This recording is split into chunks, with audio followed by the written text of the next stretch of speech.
Welcome in. We are here at SSD Myth Busters podcast to tackle another topic today and give you guys the info you need to be SSD experts out there. And the way that we do it is every episode, in about 10 minutes or less, we tackle a topic, a myth, or something we have heard out there that we think you guys need to know more about.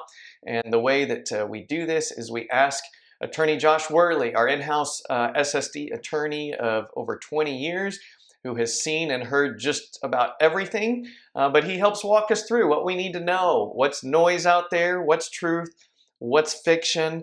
I'm pretty clueless, so we depend on you to give us some good info here. I play the role of you guys out there because I'm clueless and need to know like you. So, all right, Josh, today's topic is one that I do think a lot of people probably are faced with, and the myth is you can double dip your SSD benefits with other benefits. Okay, and so what I'm really trying to get to in this question is what is the interplay with other benefits? There may be some people out there who've gotten work comp or VA benefits or unemployment. There's all kinds of benefits out there. Sure. How do those work with potentially Social Security disability benefits? Sure. Well, the two disability benefits and other benefits that people commonly get while they're also on Social Security disability are the two that you mentioned: workers' compensation and VA benefits. So let me break it down because those two vary on the implications on Social Security disability.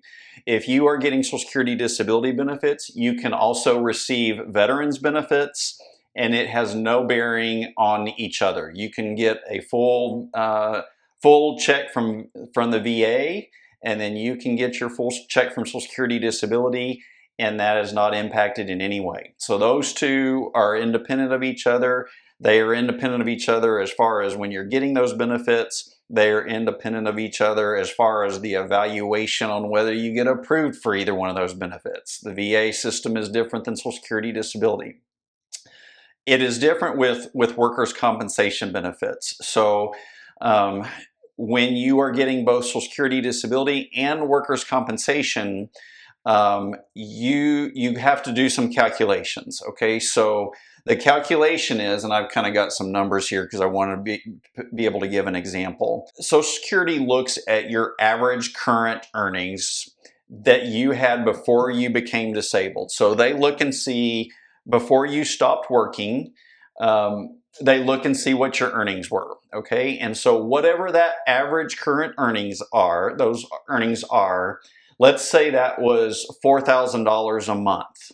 The math is that they look at 80% of what those earnings were. So if you were at $4,000 a month in monthly income, 80% of that would be $3,200, okay? So that $3,200 is a baseline, and then what the rule says is that your Social Security disability benefits and your workers' compensation benefits, if those two added together end up being more than the 80%, so more than the $3,200, then they will start reducing how much your Social Security disability benefits will be.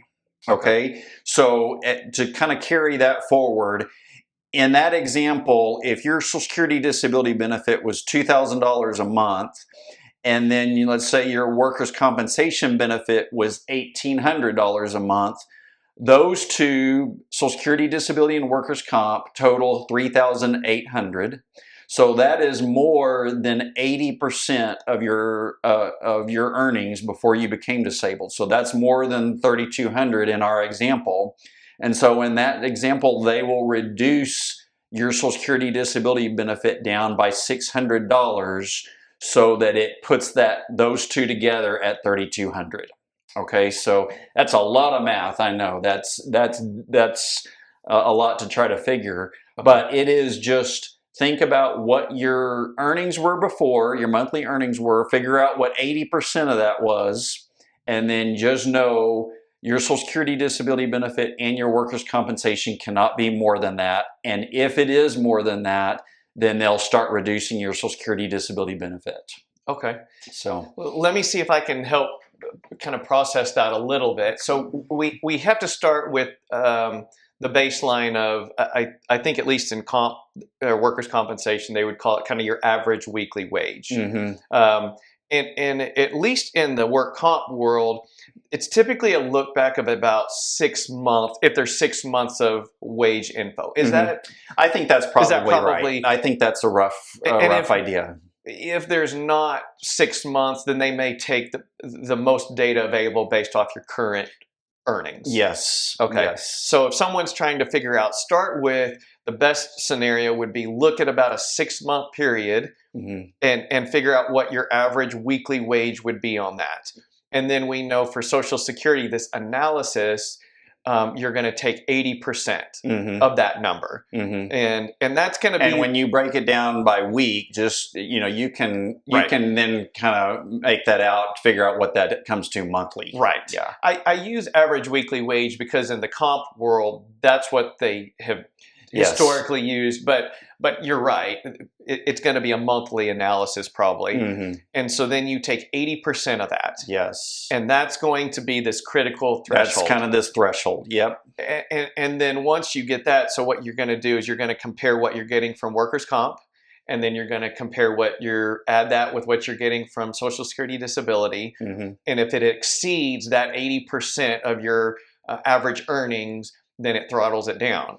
That's exactly right. And it throttles it down to make sure you don't exceed that threshold. Amount. Yes. And if one of the two is going to throttle down, between the two, it's happening on the disability side, not the comp side. It is happening on the disability side. Okay. Yes. Do you know? And let me just say a quick caveat to that. There are a few states that, I believe this is still the case, there are a few states that they do the opposite. They throttle back the workers' compensation benefits. Okay. I don't know all the states off the top of my head. There's just a few of them. Most every state out there, they throttle back the Social Security disability and leave the workers' compensation alone. Right. I don't know if you know the answer to this, but at least in the workers' compensation world, there are different types of payment that people get paid for being off. They might hear TTD, which are temporary total disability benefits, and there's PPD, and those are paid out at different stages depending on how they've healed up and what their recovery's been like, if they're back to work and all that. Do you know, is it based off what stage they're in at the time, or do you know how they look at that? I don't know. I think that it probably, if they're being compensated for, they're not being compensated. I know I'm not a workers' comp attorney, so I certainly don't know all the terminology. But if the benefit that they're receiving is based on their, like a health benefit, and it's not a replacement for income, then that's not part of the evaluation. Right. So it's simply based on the replacement for their income, that whatever that is called when it comes to workers' compensation. But it is, and I know there's different stages with workers' comp. It's really based on whatever the benefit is that they're getting at that given time is the math. Yeah. And I've seen it vary where, like, if your workers' compensation benefit goes down, then all of a sudden that changes the math on the Social Security side. So if your workers' comp goes down, then your Social Security can go up. Right. Or if the workers' compensation stops, if it comes to an end, then all of a sudden your Social Security disability benefit will not be impacted, and you'll go back to getting the full Social Security disability amount. Okay. And I'll kind of put some terminology to it in case sometimes people are more familiar with their work comp case, and they'll hear their adjuster or their case manager say, or they'll get a statement that says, here are your indemnification benefits. And that's those lost earnings. Okay. And when someone is in the stages of they're still off work, or they're not at maximum medical improvement, they're getting what's called, at least in New Mexico, it's called TTD, temporary total disability. And those are a higher payment because they're getting about 2/3 of what their paycheck was. And they get that up until the point that they reach MMI, maximum medical improvement, and then they get a much lower amount. Okay. So I suspect what we're talking about is someone needs to be mindful. They may be throttled at that TTD level, but as soon as they get released to go back to work or they're placed at MMI, that number is going to change dramatically. It may be their benefits stop, or if they have a permanent injury, they may get significantly less. Like it may go from, you know, thousands of dollars to down to what may be $50 a month type. So I only say it to give context to what you're saying in case people who have been on comp for a while are thinking then about applying. Right. That can be a factor. And there are things like lump sum benefits, and all of that will often come into play. But what you're saying, I think, is the most important information. Sure. That is, there is this interplay. You cannot truly double dip unlimited. There's going to be a throttling of one or the other, at least in New Mexico. That's exactly It's going to right. be Social Security side. And one other thing that just kind of came to mind as you were talking about that is on the workers' compensation side, it is common for someone to reach a settlement and they get a lump sum amount.